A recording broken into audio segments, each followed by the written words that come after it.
Знаю, что выпуски видосов на моем канале достаточно редкое явление, однако оно не настолько редкое, как пик некоторых отрядов в Conquer's Blade, речь о которых сегодня и пойдет. И так как я ранее выпускал видос о метовых отрядах, а также являюсь все-таки сторонником некого баланса во вселенной, вашему вниманию представляю топ-5 самых забытых и неюзабельных отрядов, от пика которых вы больше потеряете, чем поимеете. Вы на канале Лорда Говарда, поехали!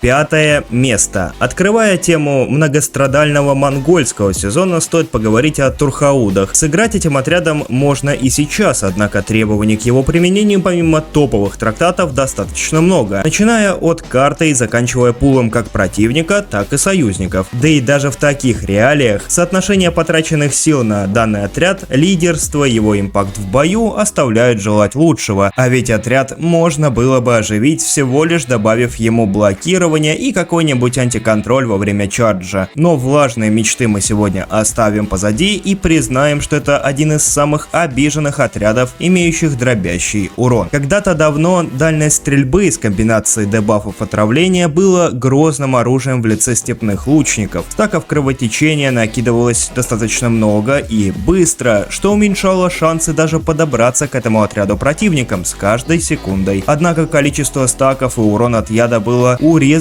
почти вдвое, что свело все преимущества этого отряда на ноль. Ведь сам урон от стрел и пробития брони никогда не были его сильной стороной. Что ж, осталась только неплохая дальность стрельбы, однако этого, к сожалению, не хватает, чтобы выбраться в играбельность нынешних боев. Пятое место заслуженно занимают вольные всадники. Относительно недавно убитый отряд кавалерии, что и сказалось на этом месте. Мы как-то прохлопали тот момент, когда из люто противного и хорошо работающего отряда они превратились в кусок баганой бесформенной котлеты, которая буквально за месяц испарилась вообще отовсюду. Чем разработчик их так не взлюбил, ведь отряд и так был со средним пиком. Однако на синем этапе сезона он действительно грязюку вносил. Может, оно и к лучшему? Поделись своим мнением в комментариях.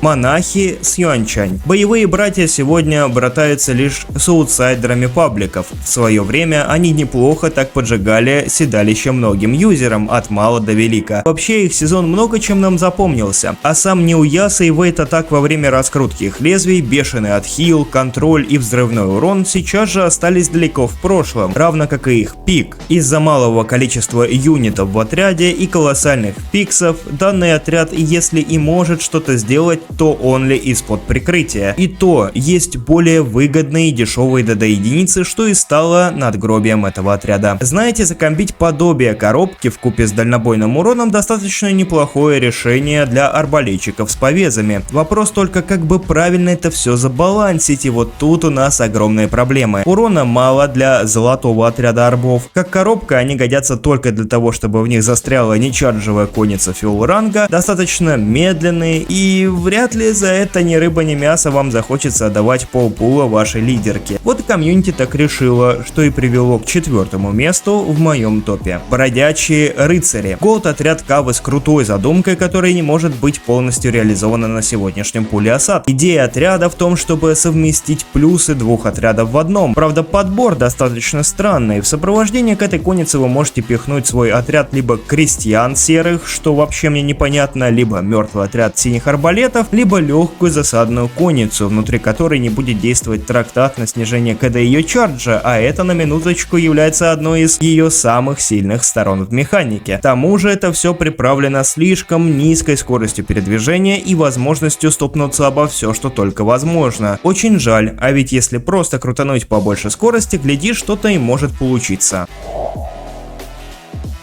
Третье место. Повстанцы с топорами. На выходе эти ребята имели достойную механику с неуязом и были действительно интересной пехотой, комбинирующей в себе метательные элементы сближения с противником. Однако после эффект их неуязвимости был скорректирован, урон пофикшен, а за имением более эффективных единиц и отсутствие элемента блокирования данный отряд стал в ряд аутсайдеров осады, обретя огромное число контрпиков и малой зоны применения. Салуки. Несмотря на то, что его очень любят брать в ивентовых боях, в паблике же или рейтинге давно пропавший из виду юнит. Я теряюсь в догадках, почему такой уникальный отряд стрелков стал вдруг таким редким. Что-то здесь определенно не то. Конечно, открывать сезон ради золотых стрелков занятие сомнительное, тем более, когда там такие себе отряды в целом. Но не могло же это так сказаться на его пике. Или могло? Надеюсь, наша комьюнити просто не любит смотреть на то, как орды милых маленьких собачек погибает под крутилками УВФ. Тяжелая засадная конница. Сегодня прямочарджевая конница себя не так хорошо чувствует в целом, в особенности фиол ранга, ведь она стопится всем чем только угодно. К тому же, если ее скорость к этому располагает, а кулдаун чарджа занимает до 40 секунд, то ли дело для таких целей подойдет отлично ее зеленый аналог или золотой грейд, а фиольный юнит остается неудел, уступая маневренности зеленым коням и урону золотому аналогу. Ритарии. Это что еще такое, спросите вы? Очевидно, что мы подобрались ко второму месту, и естественно вы знаете, кто это, открывая, например, мермелонцев наших любимых. Но что это за отряд на данный момент времени? А на данный момент это просто фри-фраги для ваших врагов. Принцип этого отряда был рассчитан на байты выцепления отдельных юнитов в лице героев. Некий проапгрейженный вариант демахеров по стилю игры. Но на арене конкуренции в золотом этапе сезона это не то, что не нужно, это, мертворожденно, так как баталии этого этапа не предусматривают такую стилистику игры. Тет-а-тет его стирает в порошок любая единица в бою. Единственное, для чего и где можно его юзнуть, это в сезонных событиях по типу панели пропал, когда этот отряд дается вам даром. На серьезных же щах брать такую единицу с ограниченным пулом, тем более отряд золотого ранга под маневр, который открывается раз в 700 осад, крайне невыгодно. 0 защиты, мало урона в блоб, для золота это ультра слабо. Прачники, и это достойная аналогия в лице стрелков. Несмотря на то, что они бьют дробящим уроном, дамага по щитам они вносят относительно мало. Построение супер расхлябистые, они просто корм для стрелков или всего, что к ним подберется. Прикольно ими снимать какие-то пушки врага и размениваться именно в них, то есть опять-таки отряд супер узкого спектра. Подкупает, что по лидерству их можно взять вообще на сдачу под любой пул почти. Однако пик, к примеру, алхимиков будет куда выгодней. Птиулы. Не сказать, что прям вау, но интересно сделанный отряд. Правда, раздоли ему нужно очень много для реализации, как и урона, и скорости выстрелов, да и вообще всего, что только можно, так как отряд проседает вообще по всем фронтам. Так еще и подходит онли для того, чтобы в лучников врезаться, если те стоят неподвижно, конечно. То есть применение ему в нынешних реалиях просто не находится.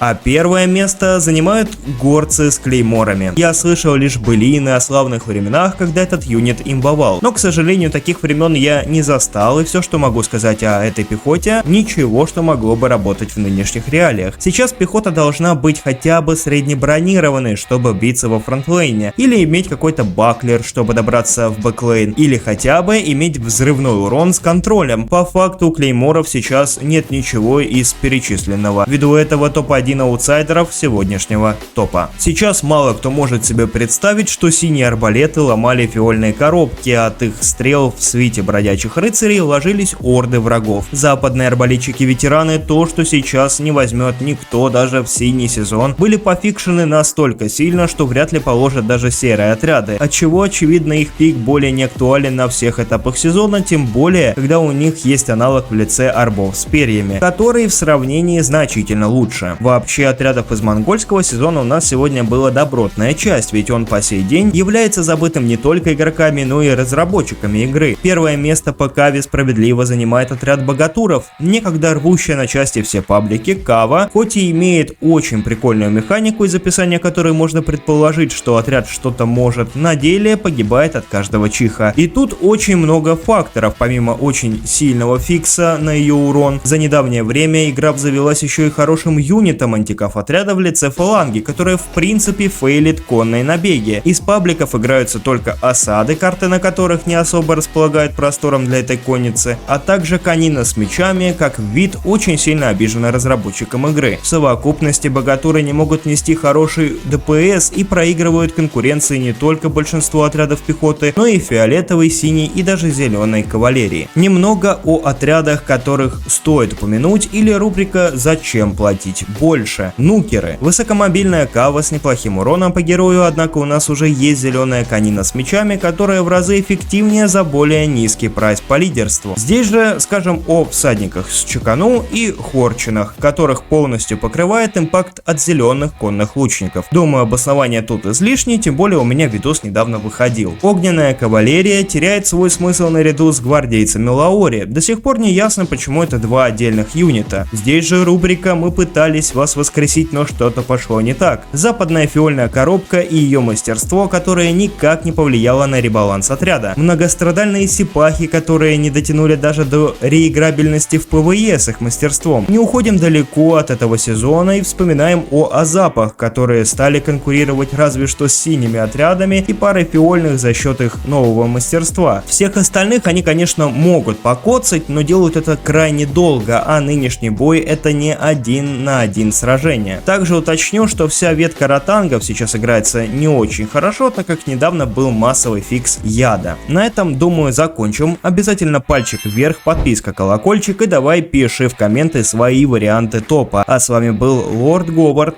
Покеда.